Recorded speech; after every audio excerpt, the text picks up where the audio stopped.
The Wild Moon of Rancho Cucamonga, a meditation on the end of Beethoven, written and directed by Joshua Faigen, with Pamela Battin-Sacks, Kimberly Holliday, and Jan Swafford. Some text from Beethoven, Anguish and Triumph, a biography by Jan Swafford. Recorded and mixed at Thomas Eaton Recording, Newburyport, Massachusetts. Act 1. The moon is wild tonight. People talk of the glow of the moon, but tonight it's burning white phosphorus. And all I can do is walk from room to room. I live in a mausoleum. Did you know? One with bathrooms, to be sure, and a kitchen, but still. And that damn moon shines in every window.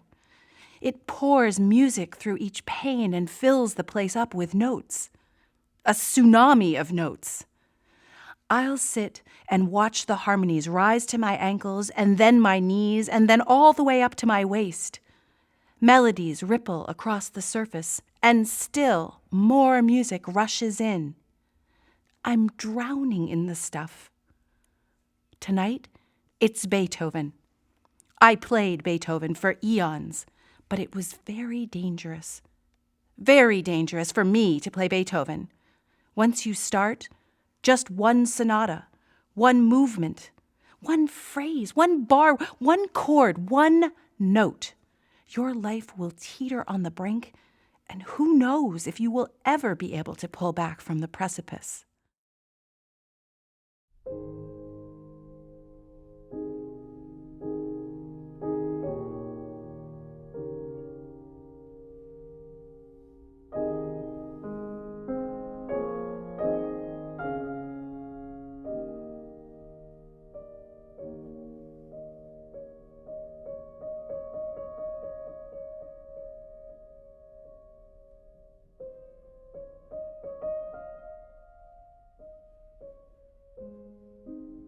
The wild moon plays Beethoven tonight. Somehow it manages to shower music over all the earth's surface that is beholden to it. That's a lot of music. The moon is grateful for Beethoven's fecundity. But my question is, does everyone find themselves inundated as I do tonight? Does the wild moon, pumps primed and dynamos spun, fill others' houses as it fills mine? Houses in Paris, Rio, Rancho Cucamonga. I should go to Rancho Cucamonga someday and see what the moon looks like there. I thought Beethoven was dead and buried. I thought he was put safely in the ground, but instead, look up and see. In the sky, not in the ground. How did that happen? When I wasn't looking? When I wasn't paying attention? I'm so tired of fighting the flood. Beethoven took nothing to his grave except music. Maybe the wild moon is only that ugly genius finally rid of his hideous body. Reborn purely as arpeggios and trills, and choosing this night to emit his light in his beloved C minor, or better, A flat major, which is the key of resignation and nobility, the key of the grave. And in what key does the wild moon of Rancho Cucamonga shine?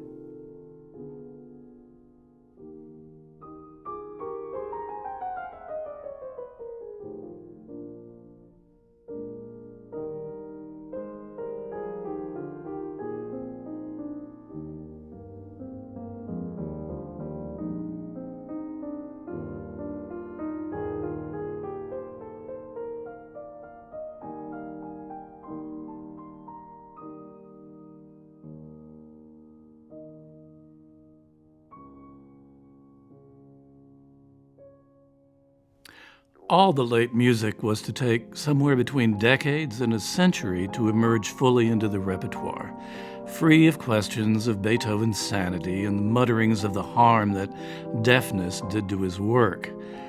In a time long distant from his, because of its warmth and lyricism, the Sonata in A-flat major, Opus 110, became the most popular of the late sonatas. The night deepens and begins to rot. The moon sets, and I have so little left. Nothing but the light from a single lamp. I only know it's lit because everything around me glows with that certain yellow haze. This is the last light from my lamp. It's old and soon won't be strong enough to cast even a single ray. I should probably get up and turn it off and save what little light remains for another winter night. The great composer's moon will not return. I might play a melody for my old lamp to ease its pain.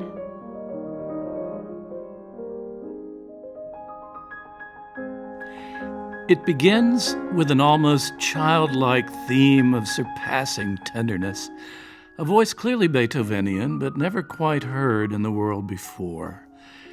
To the tempo moderato is added, quote, songful and very expressive. There follow 4 measures of a soft chordal theme marked, quote, with amiability, then another expansive and beautiful melody that varies and expands the opening. The songful beginning gives way to warm, rippling arpeggios, and that warmth continues into the throbbing second theme. Except for a few bars of forte at the beginning of that second theme, the whole movement is soft, piano to pianissimo.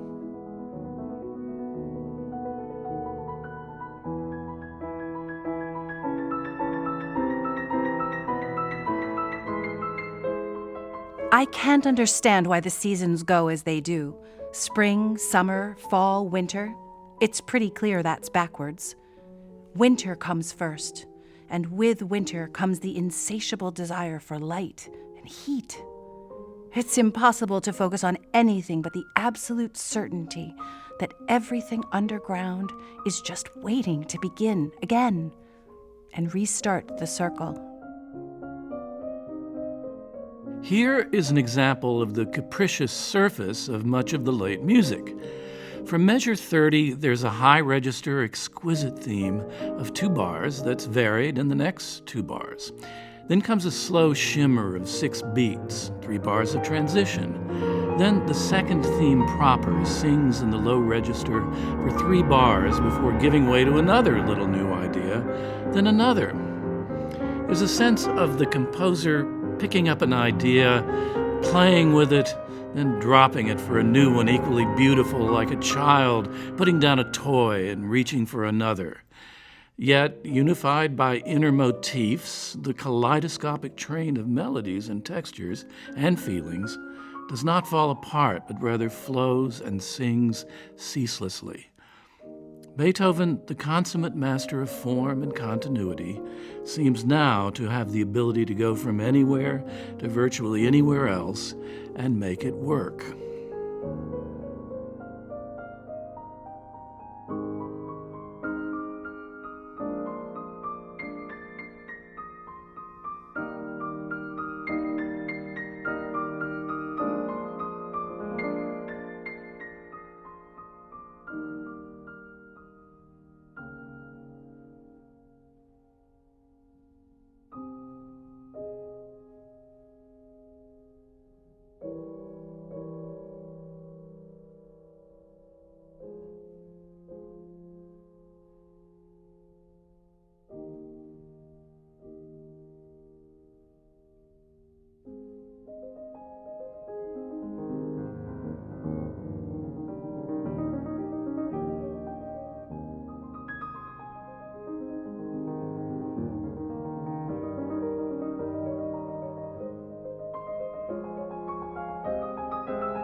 Now, here my old friend Josephine has come to comfort me.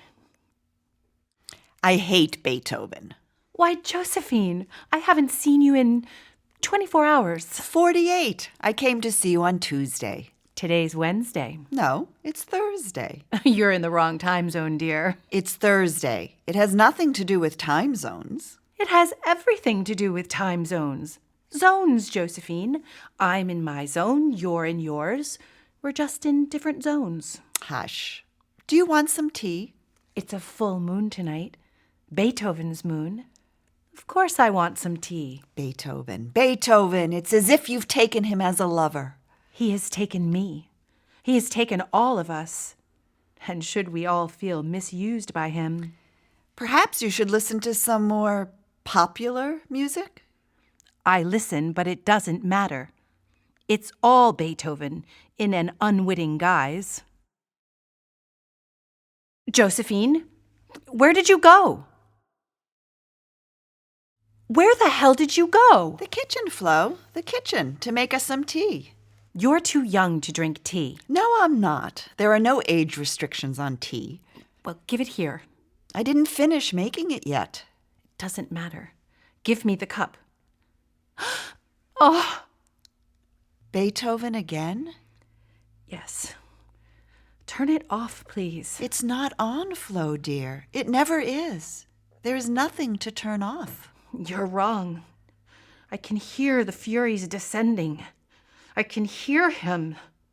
The destroyer has come to devour my soul. Can't you hear? Are you deaf? You're nuts. Do you know that Beethoven never bothered to empty his chamber pot?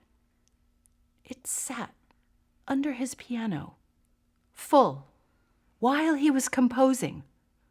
Did you know that?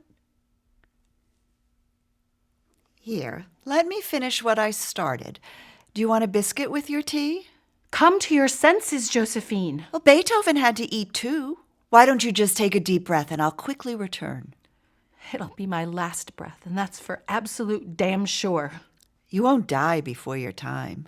No one ever does. I might be dead already, which would leave me with no better alternatives. Did you go outside today? Yes. No. Outside what? Outside. For a walk? Oh, yes, of course.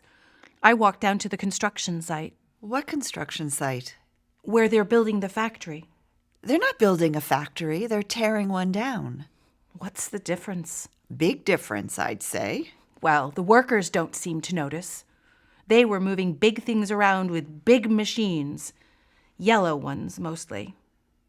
I despise yellow. That explains your vile mood. It doesn't explain anything. Do you want tea or not? A complicated question. Josephine, hold my hand, won't you please?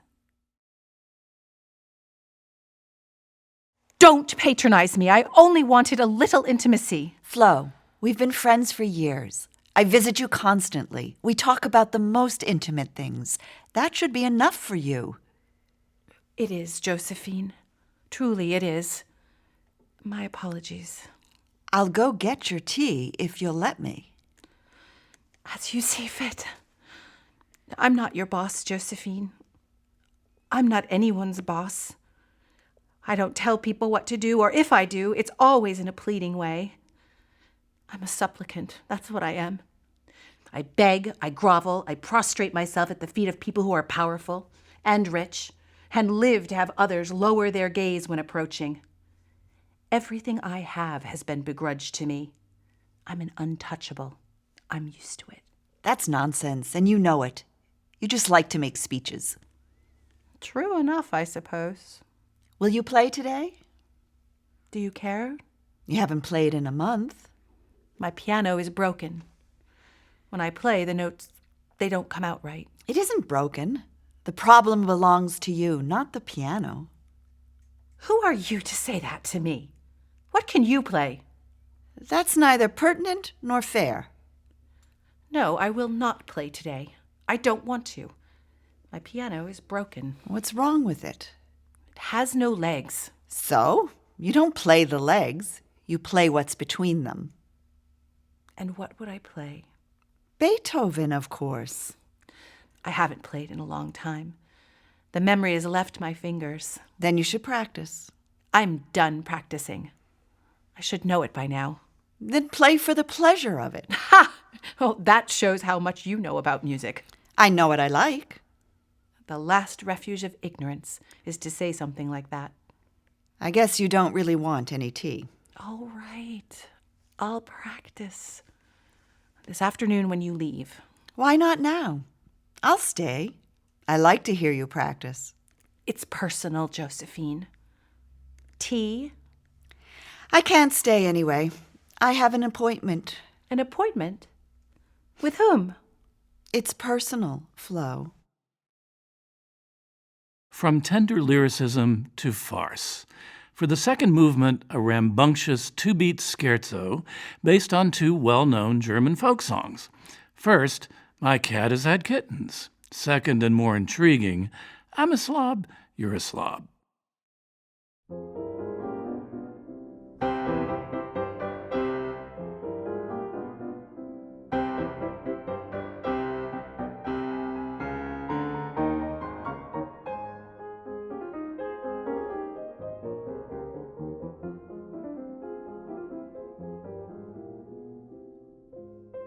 Music, as you may know, is another word for restarting the circle. It's basic music theory. All the keys are in a circle of fifths, well-tempered and illogically arranged in a completely logical order. So let's begin. We'll start with C major, the key of garish white, the sharp purity of innocence. There aren't any black keys to spoil things. I've heard sharps and flats called accidentals, as if they appeared as unplanned flaws in an otherwise unchaotic universe. I think C major, with no sharps or flats, is dull as dishwater. It's a tabula rasa that is no more interesting than a virgin birth. Who wants to do that? The idea that a given key had a particular emotional resonance was hardly unique to Beethoven.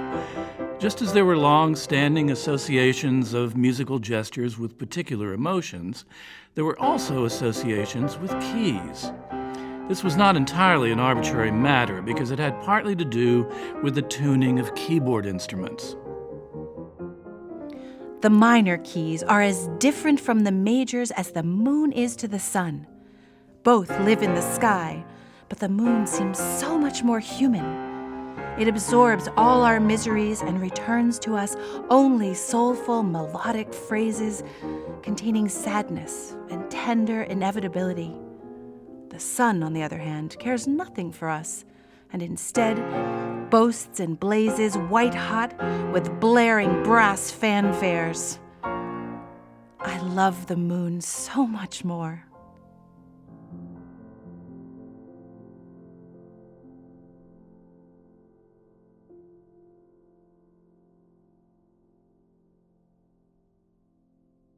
I don't feel well today, Flo.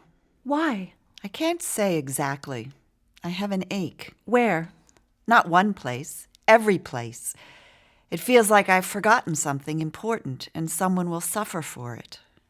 I have no sympathy. After all, it's the things we remember that cause people to suffer, rather than those we've forgotten. I'm not looking for sympathy. Maybe an aspirin instead. Perhaps if we listen to Beethoven. Enough with the Beethoven. I should just get it over with and call my daughter. She's not a monster. She won't bite your head off. No, she probably wouldn't even pick up the phone. Why don't you go out and see her? I can't. That would be too much to swallow. I'd choke and die on the plane before we ever reach 10,000 feet. You know the feeling. What was the last thing you said to your husband before he died? Hand me my reading glasses. There. That's exactly the sort of thing I wish I could say to my daughter. You're joking. No, it's a strong statement. It doesn't ask, it demands. It's unemotional and mundane and brutally honest. I'm sure it made a deep, lasting impression on your husband. Well, I said it, and the next thing I knew, he dropped dead from a stroke. I'm not sure how lasting an impression it could have made. And anyway, we were in the bedroom. My reading glasses were in the kitchen. I'm sorry I never met him. That's right. I'd forgotten. You're my widowhood friend. Do you think we would have been friends while he was alive? Had we met then? No, not really. Why not? I didn't play Beethoven then. So you have been practicing. Yes, but it is so very, very difficult. Conductor and composer Ignaz von Seefried heard Beethoven improvise, and he wrote this description. In his improvisations, Beethoven did not deny his tendency toward the mysterious and gloomy. When once he began to revel in the infinite world of tones, he was transported above all earthly things. His spirit had burst all restricting bonds, shaken off the yokes of servitude, and soared triumphantly into the luminous spaces of the higher ether. Now his playing tore along like a wildly foaming cataract, and the conjurer constrained his instrument to an utterance so forceful that the stoutest structure was scarcely able to withstand it. And anon he sank down, exhausted, exhaling gentle plaints, dissolving in melancholy. Again the spirit would soar aloft, triumphing over transitory terrestrial sufferings, turn its glance upwards in reverent sounds, and find rest and comfort on the innocent bosom of holy nature. But who shall sound the depths of the sea? I should really call my daughter.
Another instant change of mood, a slow movement on the order of an operatic recitative and arioso, the beginning indescribably sorrowful, then a long arched arioso in A-flat minor, and 12/16 time marked plaintive song.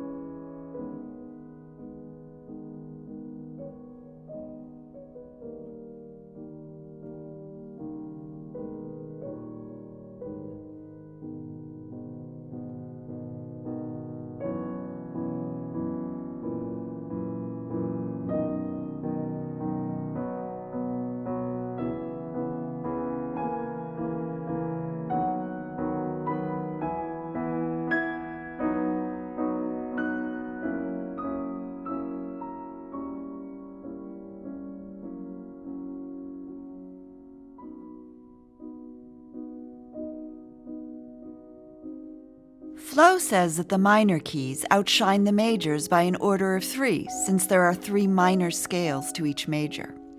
3 times richer, 3 times more painful. The natural mocks its sibling major.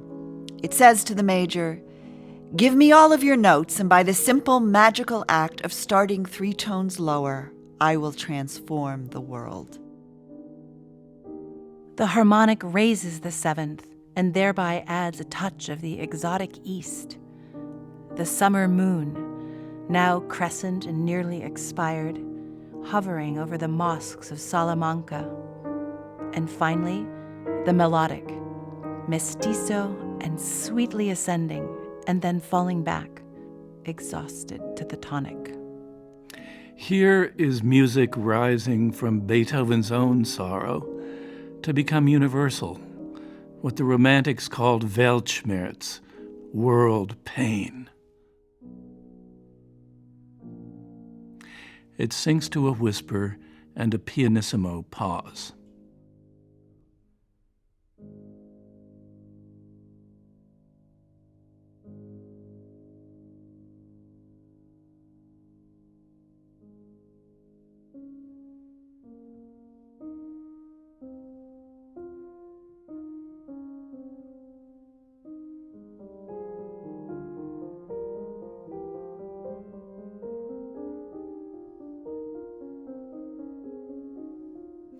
The finale is fugal, the main subject based on the opening theme of the first movement. While the fugues in Beethoven's earlier sonatas were mostly robust unto aggressive, none more so than the Hammerklavier, this one flows like a choral work. If summer ever returns, I'll ask Flo to teach me to play the piano. Maybe I'll play music by someone besides Beethoven. He belongs to her, and I wouldn't dare take that from her. She has so little. Yes, that's what I'll do. I'll take piano lessons. It must be pure heaven to practice and watch your fingers move across the keys like little soldiers at your command. Nature perversely makes it impossible to get more than one key at a time, even near in tune on a keyboard. For abstruse physical reasons, when it comes to tuning, nature's math doesn't add up. Stacking a series of mathematically perfect intervals does not add up to a perfect interval. G minor is discontent, uneasiness, worry about a failed scheme, bad-tempered gnashing of teeth. In a word, resentment and dislike.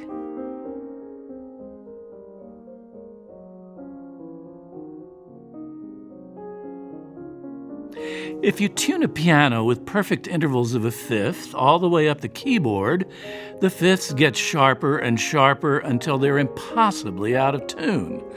The only way around this situation is to cheat somehow. Systematic adjustments are required to temper the tuning of intervals on a piano keyboard.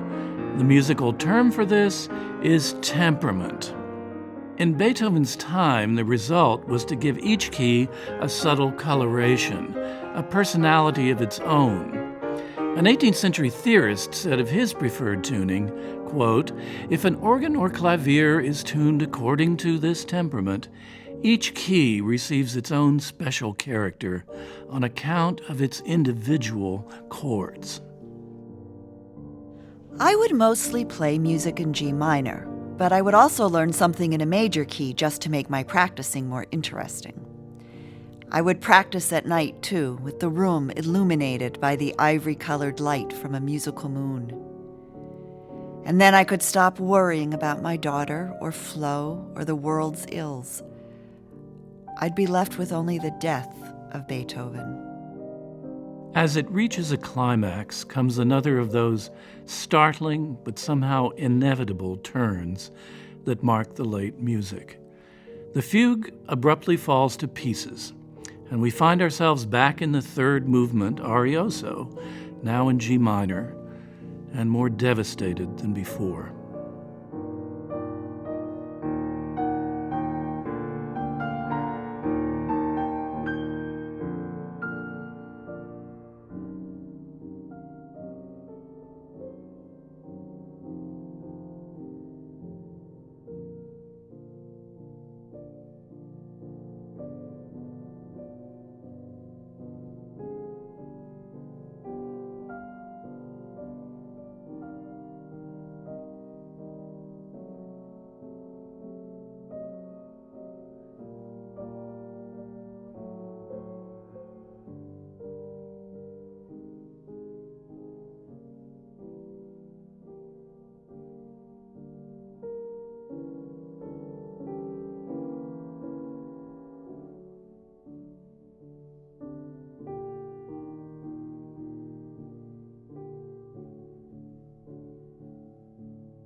After its gasping, sobbing song, the arioso in its turn dissolves, and we return softly to another fugue, its theme the inversion of the first one.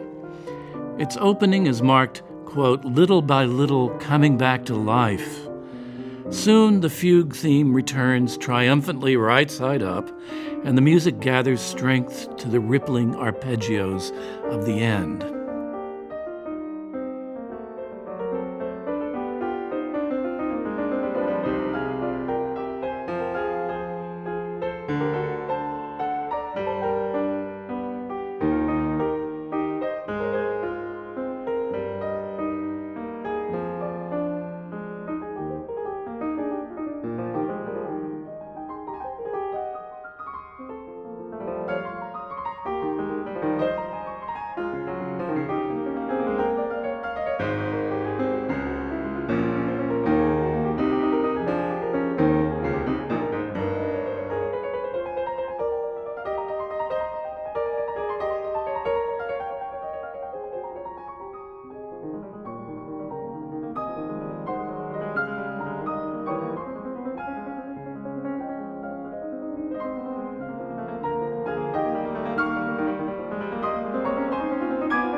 More than ever, the late sonatas seem to survey the entirety of human life in one vision, from tragic to earthy to exalted, often shifting in the blink of an eye, just like Beethoven's own emotional life. Josephine, would you like to go with me to a concert? What kind of concert? Why do you ask me such questions? Does it matter? Yes, if it's an accordion concert or bagpipes or Broadway show tunes, I'll have to say no. It's a piano recital. Really? Who's playing? A famous pianist. I don't remember his name. All right, I'll go with you. Will we hear Beethoven? I hear Beethoven everywhere. Flo, I meant will the pianist play Beethoven? Some, and other composers too. His repertoire is wide-ranging. One of us will have to drive. You're the better driver. But I drive poorly at night, especially in the city. Maybe I can get my daughter-in-law to drive. She's terrifying behind the wheel. Do you remember the time you had her drive me to my doctor's appointment? I thought she was going to kill me with her excessive speed. Yes, well, she does drive fast, but she's in a hurry. Her life is rushing past her as fast as a shooting star, and she can barely keep up. And anyway, you're still alive, aren't you? Faint praise. When is the concert? Sometime in February. You should come with me. All right. I'll go.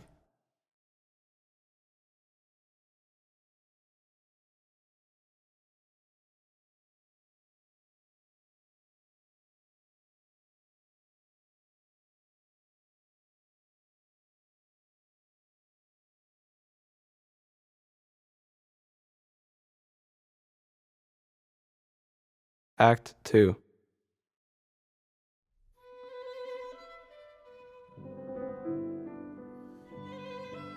When I was a young woman, I used to make a little extra money by teaching children how to play the piano.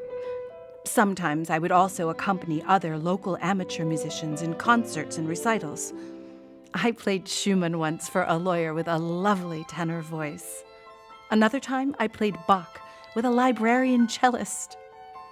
I even joined in a Stravinsky octet with 7 retired dentists who got together every Sunday morning in an old church to read through the strangest modern music.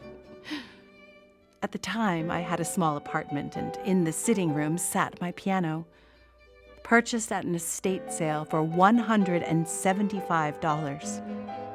It had keys of true ivory, and because it was a Steinway, it sang at times like a god. Every day for many years, I made love to my piano. I imagined the greats seated on the piano bench in the little sitting room, the showman Rubinstein, the grandfatherly Horowitz, monster Rachmaninoff, the dandy Liszt, the pathetic Chopin, and of course, Beethoven. One day, I received a call from a young man, a violinist, who lived in a city not far away. He asked if I would accompany him in a recital that he was to give in a nearby church on February the 11th next. He was not clear about how he had come to hear about me or who had referred him.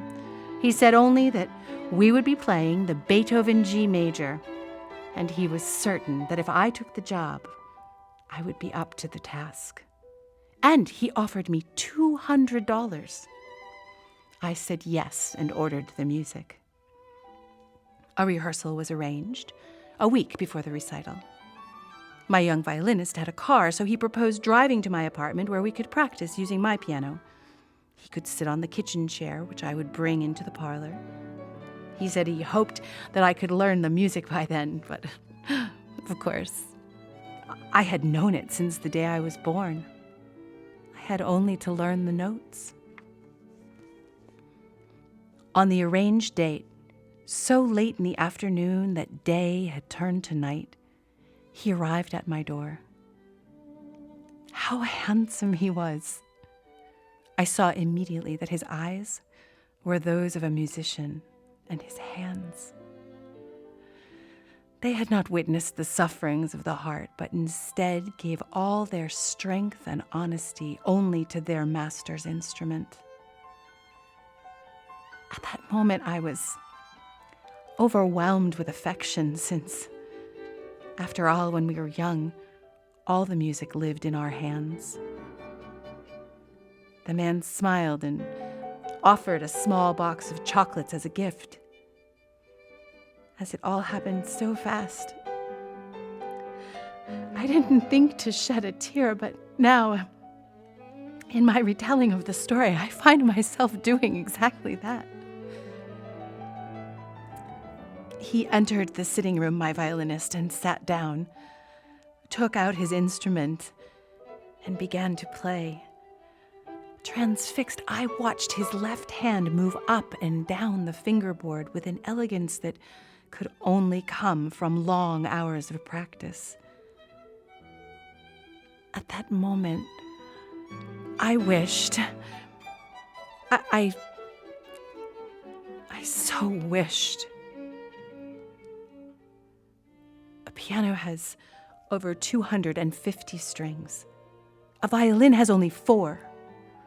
You would think it would not be a fair match.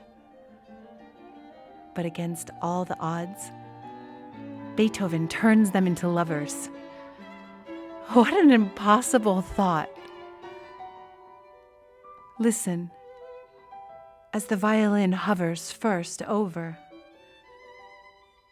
and then underneath the great keyboard brute, taming it with the tenderest of caresses. They are the most knowing of lovers, and at the end of everything, nothing more than an old woman and an old man singing to each other. And yet, I was so young. The next week, I arrived at the church where we would be playing.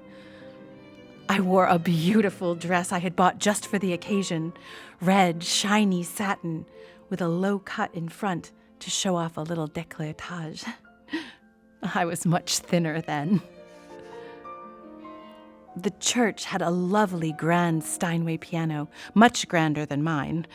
It was solid and black and very plain. I sat down and placed my fingers on the keys, and to my amazement saw not my hands, but those of my violinist. So I wondered, What did he see when he looked down at his hands wrapped around the melancholy wood of his old friend? We had arranged to arrive several hours before the recital was to begin so that we could rehearse one more time, and so I could try out the feel of the massive piano.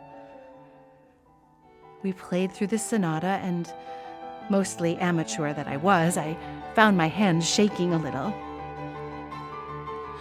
Who was I, a young woman who so infrequently concertized, to play Beethoven's last violin sonata? Who was I to play such music? Who was I to fall in love? I've heard it said that making love is only obvious once you've done it. In the beginning, there's nothing more than the idea and the necessity, which are the true elements of anticipation. We practice our parts of the sonata alone. The difficult passages first in the mind, then in the fingers, and finally in the heart. Louder and softer, faster and achingly slower, now in major, now in the saddest minor. But no matter how many times we play it through, we can only regret that the music is incomplete. We strain against the impenetrable barrier that is our loneliness and can do nothing but wait for the recital to begin. No wonder my hands were shaking. Eventually, our audience started to arrive. Outside, it was very cold, and people came in wearing heavy coats and boots and hats. They brought warmth with them and let it all escape into the airy heights of the church's vaults.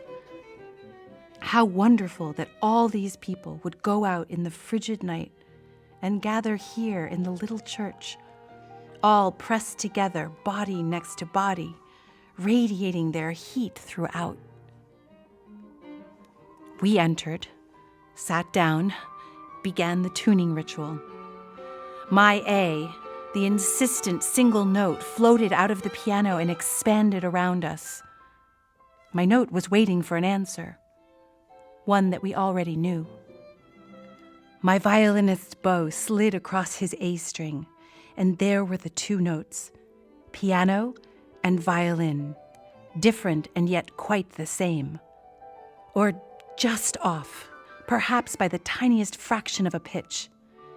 After he twisted one of the small tuning screws, I recall stabbing the A again. And again I received an answer, this time in the perfect affirmative. Then, silence. Did you ever notice that music seems the loudest when not a single note has been played? The vibrations of the sonata to be filled that silence, and in an instant both of us heard the piece played in its entirety, as if the performance did not extend at all through time, but only as a single eternal sigh. The first notes belonged to the violin,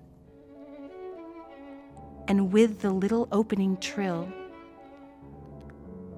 all that was not obvious became so obvious. I entered after a few beats with the same little trill, and we began playing, as two and as one, the way any good duet should be played.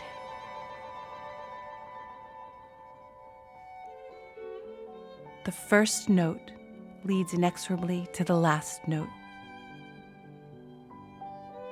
What was in between belonged to my violinist and me, and to each person in the audience, and cannot be related here.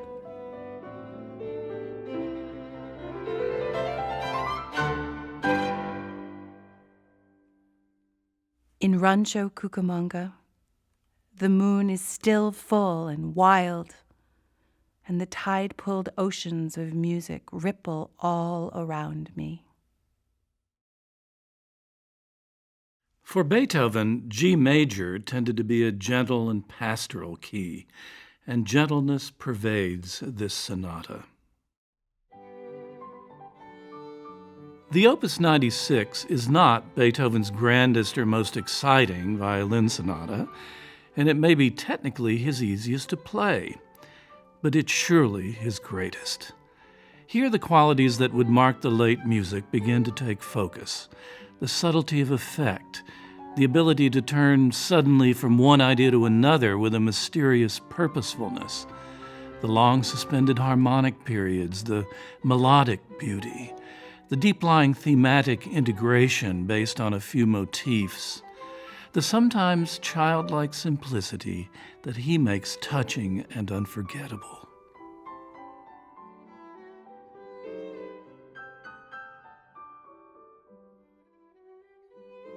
Did you hear that, Flo? Touching and unforgettable. I wish I'd said that. Oh, come on. Who would you have said it to? You. We don't talk like that. Too bad. I'm going to the store today. Do you need anything? You're going to the store today? Yes. Can you pick up a couple of things for me? Yes. What do you need?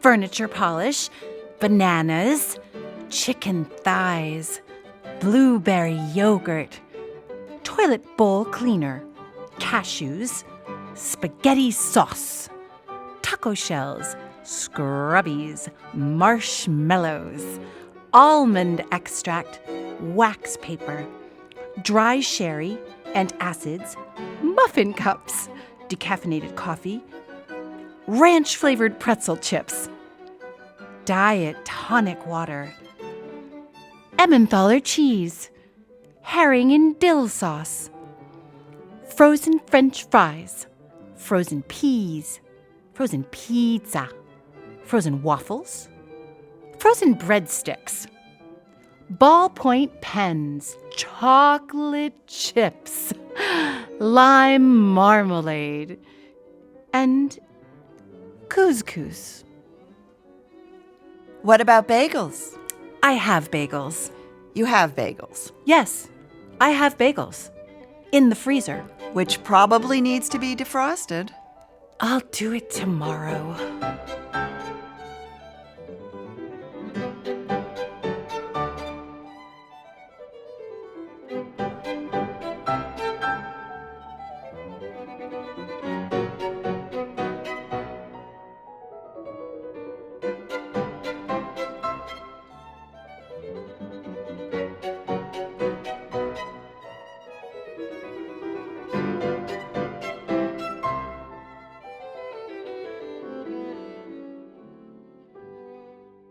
Folkish simplicity is the basis of the finale. Its theme suggests a little dance tune from a comic opera. The movement is continuous, the sections contrasting but flowing together, so it's not all that obvious that we're hearing a theme in 6 variations, with a couple of interludes. One, being a stretch of chromatic fugue whose apparently out-of-nowhere subject is actually a stretching out of the movement's opening theme. The effect of the finale is less in its nominal form, a theme and variations, than a stream of consciousness. That quality, too, will mark much of the late music. The old form still functioning, but sunk beneath the surface. A few seminal motifs flowering into a proliferation of melody, everything with an air of transcendent, rhapsodic freedom.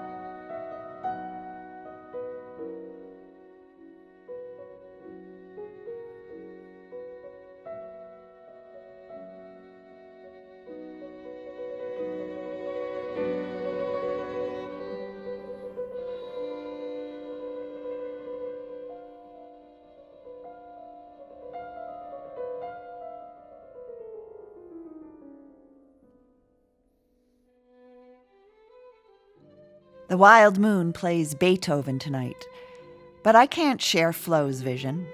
I'm much more of a down-to-earth type of person, more of a regular person. I'm no artist, not like Flo. But every once in a while, I'll see something or hear something, and I'll get it. I guess that's why Flo and I are friends. I love it when I see her having to deal with things like groceries or freezers or money. I can't tell you how fascinating it is to be in a car when Flo is driving. And as for why she is my friend, well, it's not for me to say. Perhaps it's because now and then, like her, I wonder what the moon looks like in Rancho Cucamonga.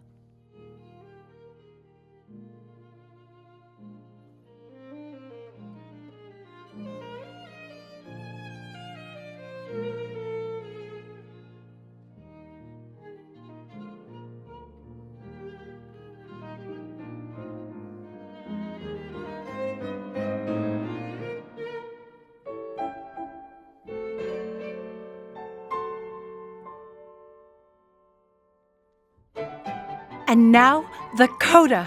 The coda, a bracing gust of wind, a warm reminiscence of the theme, and a jolly burst of final chords. The coda. What's a coda? This is a coda. It's the end. No, it's not. Yes, it is. No, it's not. Oh, for heaven's sake.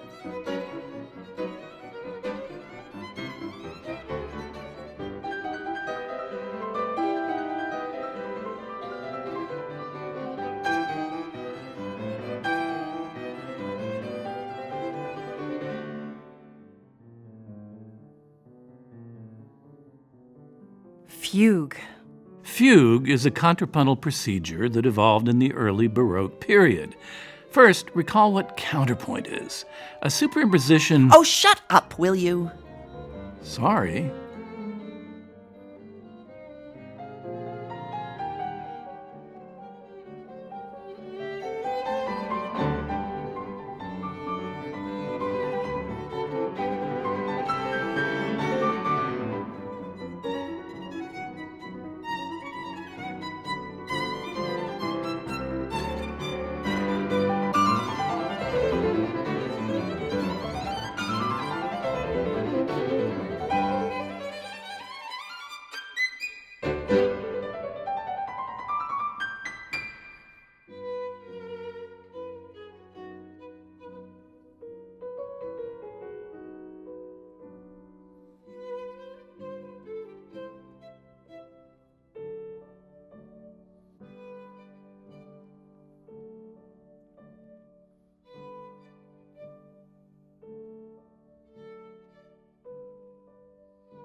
What? What? I don't get it. Flo? Flo?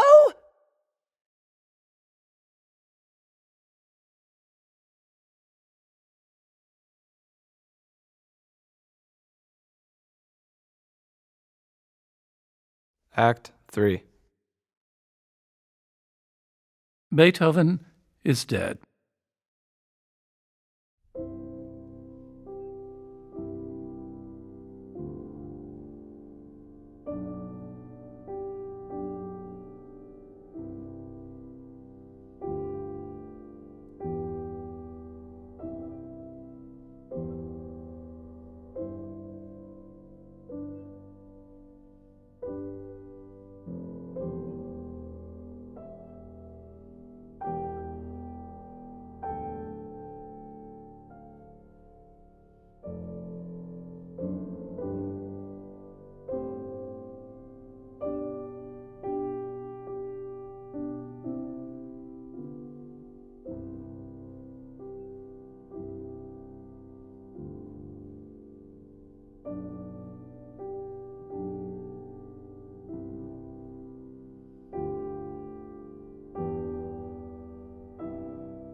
Who has the courage to die? An important question, to be sure, since we all have to ask it. Shall I read to you? No, speak to me instead. I'm not good at improvising. I don't care. All right. He was a man of great courage. Why? Because of what the music asked of him. It was too much, really. Something is asked of all of us. Perhaps. But who is capable of answering? Everyone. Everyone answers the question. We spend our whole life at it. But much more was asked of Beethoven. No, he just had a better answer. I've studied Beethoven. I've played his music. For years, I tracked down his life, finding unfound sources in old and yellowed manuscripts, in library basements in Vienna and museum attics in Bonn. I've written the facts of his life in the greatest detail. Good for you. But I still haven't discovered the one answer I was looking for. And what was that? What the question was.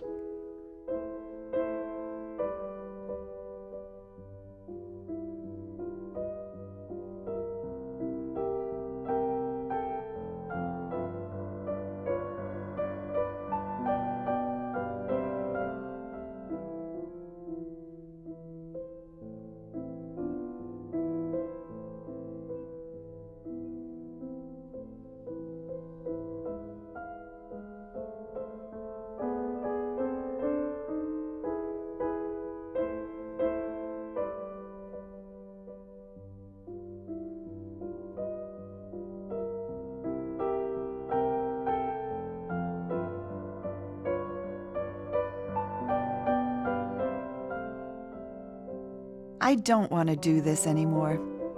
It's been years since Flo died. The last friend I had, and I've been mourning forever, and it's ridiculous. What did Beethoven know about friends? What did he know about anything? So he heard music in his head. So what? We all hear music in our heads. I hear music in my head. Usually I just want to get rid of it. I'd like to hear nothing in my head. Brave speech. Don't butt in. I was just getting started. Beethoven was better than us. Beethoven is nothing but a stupid myth. How do I know that Flo didn't write all that music? How do I know that you didn't make up the whole goddamn thing? Whether I did or I didn't, maybe it wouldn't make any difference. That's the thing about history. Whether we make it up or whether we don't, it's a trivial point. Flo left me her piano, you know, in her will. But I haven't touched it. It has all that music locked inside, and I haven't had the heart to touch it. The piano without any legs? No, it has legs. Well, you should touch it. You should let the music out. That's for someone else. I miss Flo too much. Do you? She was a pain, if I recall. Yes, she was a pain. So were you, actually. But I'm not your friend. You're my only friend.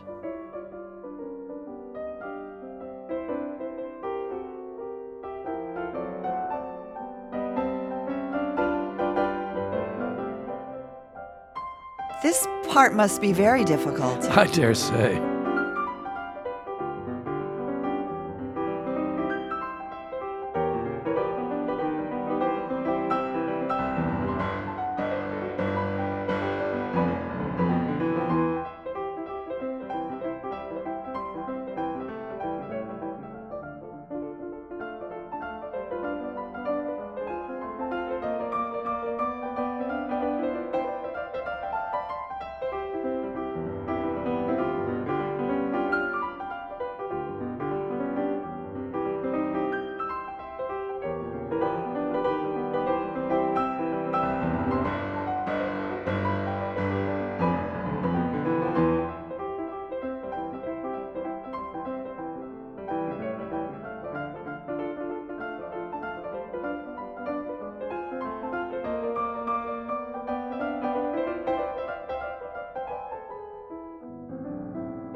The first note leads inexorably to the last note, but you can't just brush off everything in between.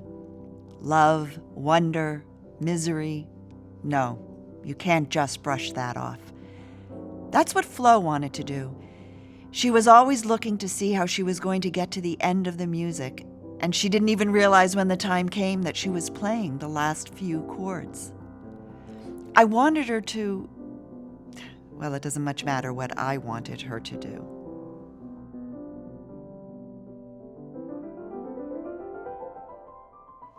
Please, read me some more from your book.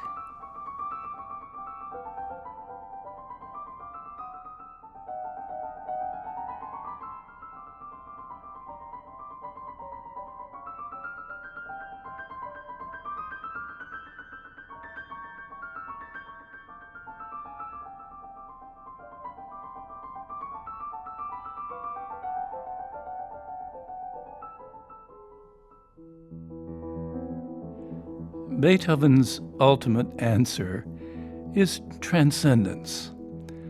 From furious and fragmented in the first movement to a poignant song that seems to stop time in its course. The movement is labeled arietta, the tempo adagio molto semplice e cantabile, very simply and songfully. It's as if C major were discovered for the first time, like a revelation. Here are variations on a simple and profound theme, but variations beyond any by anybody else, an unbroken flow that gradually increases in speed, by the third variation reaching a swirling rhythmic gaiety.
The music rises further, reaching magical, shimmering realms high on the keyboard, until finally and unforgettably, the piano is alight with triple trills.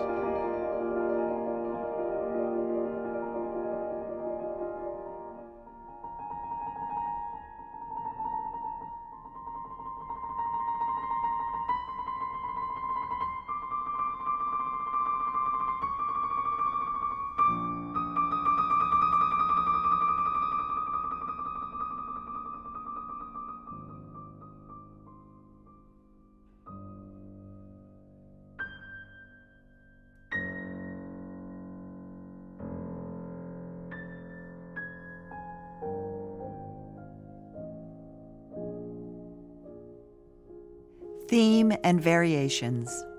Theme and variations, endless variations.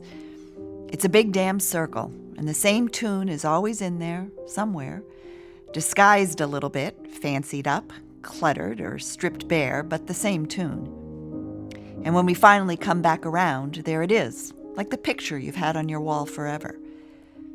You never noticed it, but it's become part of your everyday life, robbed of meaning, but absolutely necessary nonetheless. And one day you really look at the picture, see it for what it is and always was. Then what do?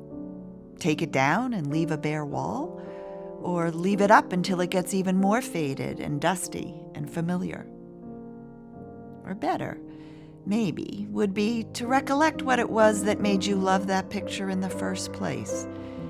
And when you do, the ocean comes flooding back, and suddenly you are torn from the dock, and there isn't anything you can do but swim in that great flood tide of memory and wait for its ebbing once again. The moon is wild again tonight. It's so bright it almost hurts to look at it.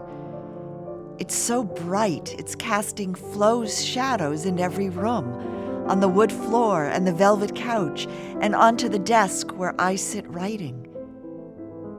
It's time to sum things up, to decide which details were crucial and which were trivial. Beethoven is not dead, as it turns out. The shadows are not Flo's, they are his. And the writing is not mine, but his as well. I have the answer nearly in my grasp, at my fingertips. The first note leads inexorably to the last note. I'm almost there. I've almost done it.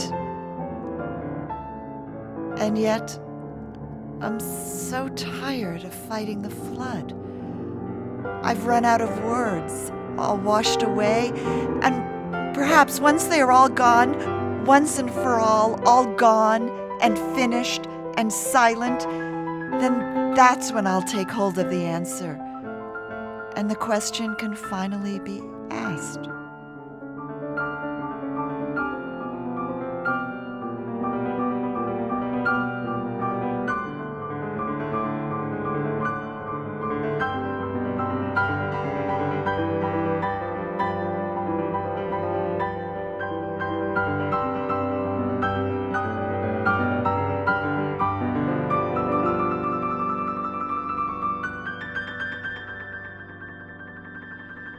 At the coda, a specter of the original melody returns, and with it the trills, the uncanny celestial light that shimmers on and on, finally making a slow descent back to earth and a simple conclusion.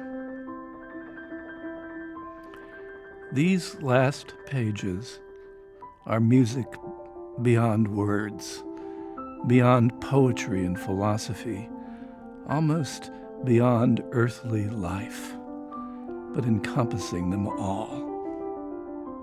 There won't be any more variations, just the ending. The first note in C minor and the last note in C major, the key of innocence, the purest key. Does the wild moon shine as brightly in Rancho Cucamonga as it does here?